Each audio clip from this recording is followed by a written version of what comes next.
Bismillahirrahmanirrahim. Alhamdulillahi wassalatu wassalamu ala rasulillah wa ala alihi wa sahbihi wa man walah wa la hawla wa la quwata illa billah amma ba'd. Assalamualaikum warahmatullahi wabarakatuh. Ahlan wa sahlan wa marhaban bikum. Ikhwati fi din, a'azani Allahu wa iyyakum jami'an. Insyaallah kita akan melanjutkan kembali pembahasan belajar dasar Islam dari kitab Ad-Durusu Al-Muhimmah li'ammatil ummah karangan Syekhul Islam atau Syekh Ibn Baz rahimahullah ta'ala. Pada kesempatan kali ini kita akan membahas tentang rukun Islam. Kita sudah jelaskan pengertian Islam, kemudian makna Islam, dan hari ini kita akan mempelajari rukun Islam serta penjelasannya.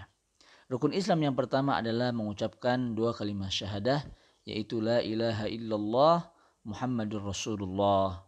Ya, asyhadu an la ilaha illallah Muhammadur Rasulullah adalah kalimat yang wajib diucapkan oleh seseorang yang akan memeluk agama Islam apabila dia seorang kafir. Maka apakah makna dari persaksian la ilaha illallah Muhammadur Rasulullah? Maka insyaallah kita akan pelajari hari ini. Makna la ilaha illallah, sering kita mendengar orang mengucapkan hal ini, bahkan tidak sedikit orang yang membacanya beratus-ratus kali, beribu-ribu kali dalam hidupnya. Tapi pertanyaannya, apakah dia mengetahui makna dari la ilaha illallah? Maka para ulama mengatakan makna dari kalimat la ilaha illallah adalah la ma'buda bihaqqin illallah. Apa artinya? Yaitu ketika kita mengucapkan la ilaha illallah, berarti maknanya adalah tidak ada ilah, tidak ada sesembahan, tidak ada yang boleh disembah di dunia ini, ya. Tidak ada yang boleh disembah di dunia ini, tidak ada yang berhak mendapatkan peribadahan dari kita dengan benar. Nah, berarti kita sekarang sudah menafikan tidak ada satupun yang berhak mendapatkan itu. Kemudian illallah, kecuali Allah Subhanahu wa taala. Ya, maka ketika kita mengucapkan la ilaha illallah, kita menafikan, kita meniadakan seluruh peribadahan di dunia ini, baik yang ada di bumi maupun yang ada di langit. Kita tidak ada seorang pun yang boleh beribadah kepada sesuatu apapun, ya, tidak ada. Kemudian kita menetapkan illallah, kecuali Allah Subhanahu wa taala. Maka di sini ketika kita mengucapkan la ilaha illallah, berarti kita tidak boleh menyembah manusia. Tidak boleh meyakini bahwasanya manusia bisa memberikan rezeki kepada kita. Terlebih lagi manusia itu misalnya sudah meninggal, atau kepada misalnya penyihir. Kita juga tidak boleh percaya kepada pepohonan. Kita tidak boleh percaya kepada syaitan, dia bisa memberikan anak kepada kita. Kita tidak boleh percaya kepada batu. Kita tidak boleh percaya kepada benda-benda sesuatu, karena ini akan jatuh pada peribadahan, ya, apabila kita mengucapkan hal tersebut. Kemudian ada beberapa penafsiran yang salah tentang makna kalimat la ilaha illallah, ya, dan kesalahan tersebut telah menyebar luas. Bagaimana kita mengetahuinya?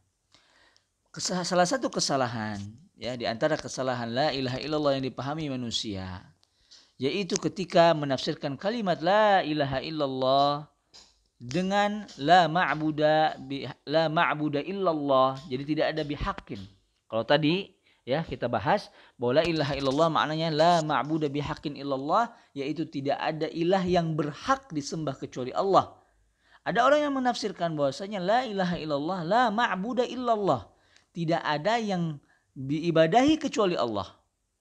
Padahal makna ini adalah makna yang sangat rancu sekali. Kenapa? Karena menghilangkan, ya, menafikan kata bihak, ya, ini menjadi rancu. Kenapa? Karena dapat dipahami berarti bahwa setiap yang diibadahi, baik dengan benar maupun salah, adalah Allah Subhanahu wa taala. Ya. Jadi kalau kita misalnya menyembah dengan salah, kita menganggap bahwa itu adalah sembahan yang berhak untuk Allah. Padahal yang berhak diberikan peribadahan, ya, adalah Allah Subhanahu wa taala, dan dengan cara yang benar. Ya. Dan berarti apabila ada seseorang menyembah sesuatu dengan cara yang salah, berarti sesuatu tersebut bukanlah Allah Subhanahu wa taala. Karena kita apabila meyakini tidak ada yang berhak diibadahi kecuali Allah, ya, berarti semua orang ketika menyembah pohon, ini Allah, ini juga Allah. Ketika ada orang yang menyembah batu, ini kan niatnya kepada Allah. Kenapa? Karena dia menganggap bahwasanya dia beribadah ya hanya kepada Allah. Dia tidak memahami bahwasanya Allah Subhanahu wa taala adalah Rabb yang diibadahi dengan benar, dengan cara yang dicontohkan oleh Allah dan Rasul-Nya. Maka dialah Allah Subhanahu wa taala. Selain daripada itu adalah makhluk. Ya, ini apabila kita menafsirkan bahwasanya tidak ada yang diibadahi kecuali Allah. Maka harus ditambahkan, tidak ada yang berhak diibadahi dengan benar kecuali Allah Subhanahu wa taala. Kemudian yang kedua adalah menafsirkan kalimat la ilaha illallah dengan la khaliqa illallah. Tidak ada pencipta kecuali Allah. Ini lebih salah lagi. Kenapa? Karena ya apabila kita katakan tidak ada pencipta kecuali Allah, berarti kita hanya mengimani bahwasanya Allah Subhanahu wa taala adalah pencipta saja. Ya. Dan itu adalah bagian dari la ilaha illallah. Ya, la ilaha illallah itu tidak ada ilah yang berhak diibadahi kecuali Allah, mencakup semuanya. Tidak boleh kita hanya membatasi penciptaan saja. Karena ya banyak di antara manusia mengetahui siapa yang menciptakan kamu, Allah. Siapa yang menciptakan langit, Allah. Tetapi dia beribadah kepada selain Allah Subhanahu wa taala.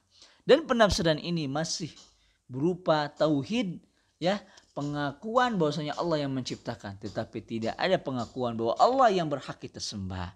Sehingga belum cukup, inilah yang dahulu banyak diyakini oleh kaum musyrikin. Kaum musyrikin kalau ditanya, siapa yang menciptakan langit? Mereka akan menjawab Allah, tetapi mereka beribadah kepada siapa? Ibadah pada pohon, berhala. Nah, ini adalah pemaknaan yang penafsiran yang salah tentang la ilaha illallah. Kemudian, ya penafsiran yang lain yang dipahami secara salah yang ketiga, yaitu menafsirkan la ilaha illallah la hakimiyata illallah. Tidak ada hukum, tidak ada hak untuk menghukumi kecuali hanya Allah Subhanahu wa taala. Ini juga salah. Kenapa? Karena pengertian ini juga tidak cukup, karena apabila mengesahkan Allah Subhanahu wa taala dengan pengakuan atas sifat Allah yang Maha Kuasa saja, lalu berdoa kepada selainnya dan menyimpangkan tujuan ibadah kepada selain itu, maka hal ini belum termasuk definisi yang benar. Jika Allah hanya dijadikan sebagai patokan hukum, ya, akan tetapi dia masih melakukan peribadahan kepada selain Allah, maka ini juga belum tepat. Maka makna yang benar dari la ilaha illallah, ma'asyiral muslimin, saudaraku sekalian, la ilaha illallah artinya tidak ada ilah, tidak ada Tuhan yang berhak kita sembah dengan benar kecuali Allah Subhanahu wa taala. Inilah makna tauhid la ilaha illallah. Kemudian setelah itu kita akan jelaskan apa saja rukun-rukun dari la ilaha illallah berserta syarat-syaratnya. Insyaallah pada pertemuan yang akan datang kita akan bahas hal ini. Semoga Allah Subhanahu wa taala menjadikan kita hamba yang bertauhid kepada Allah Subhanahu wa taala, yang mengimani dan mengilmui makna la ilaha illallah sehingga kita dijadikan orang-orang yang bertauhid, kemudian dimasukkan ke dalam surga Allah Subhanahu wa taala. Demikian yang dapat disampaikan pada kesempatan kali ini. Wassallallahu ala nabiyina Muhammad wallahu taala a'lam. Wassalamualaikum warahmatullahi wabarakatuh.